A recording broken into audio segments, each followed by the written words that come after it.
மக்களே வணக்கம். நான் உங்கள் பொன்வேல் பாண்டியன். இந்த பதிவில் நம்ம பார்க்க போகிறது பிரம்மோஸ் ஏவுகணை. சரி, அந்த பிரம்மோஸ் ஏவுகணை அப்படிங்கிறது பார்த்தீங்கன்னா இந்தியா மற்றும் ரஷ்யாவின் கூட்டு தயாரிப்பில் உருவாக்கப்பட்டுள்ள ஒரு அதிநவீன சூப்பர் சோனிக் ஏவுகணை. சரியா, ஒளியை விட 2.8 மடங்கு வேகத்தில் எதிரியின் இலக்கை துல்லியமாக தாக்கும் வல்லமை கொண்டது இந்த பிரம்மோஸ் ஏவுகணை. இந்த பிரம்மோஸ் ஏவுகணையை இந்தியாவும் ரஷ்யாவும் இணைந்து உருவாக்கியிருக்கிறாங்க. இந்தியாவில் ஓடுகிற முக்கியமான ஒரு நதி பிரம்மபுத்திரா மற்றும் ரஷ்யாவில் ஓடக்கூடிய முக்கியமான நதி மாஸ்கோவா. இந்த இரண்டு நதிகளின் பேரை சேர்த்து தான் இந்த பிரம்மோஸ் அப்படிங்கிற பேரை இந்த ஏவுகணைக்கு சூட்டியிருக்கிறாங்க.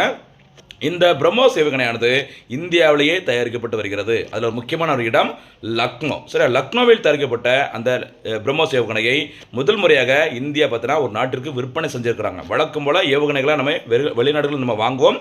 சரியா, முதல் முறையாக ஒரு பெரிய முக்கியமான ஒரு ஏவுகணையை ஒரு நாட்டிற்கு நம்ம ஏற்றுமதி பண்ணியிருக்கிறோம். அந்த நாட்டின் பெயர் பிலிப்பைன்ஸ். அப்போ பிரம்மோஸ் ஏவுகணை முதல் முறையாக ஏற்றுமதி செய்யப்பட்ட நாடு பிலிப்பைன்ஸ். இந்த பட்டியலில் 2வது நாடாக இடம்பெற உள்ள நாடு இந்தோனேஷியா என்பது குறிப்பிடத்தக்கது. சரிங்களா, ரொம்ப முக்கியமானதுமா. சரிங்களா, இன்றைய பதிவுக்கான கேள்வி, பிரம்மோஸ் ஏவுகணை தயாரிப்பதற்கான ஆலை எங்கு அமைந்துள்ளது? இந்த பிரம்மோஸ் ஏவுகணையை இந்தியா முதல் முறையாக எந்த நாட்டிற்கு விற்பனை செய்துள்ளது? இதற்கான பதிலை நீங்கள் கமெண்ட்டில் சொல்லிட்டு உங்களுக்கு நீங்கள் ரிவிஷன் பண்ணிக்கோங்க. அரசு பணியை நீங்களே உறுதி பண்ணிக்கோங்க. சரியாம்மா, நன்றி.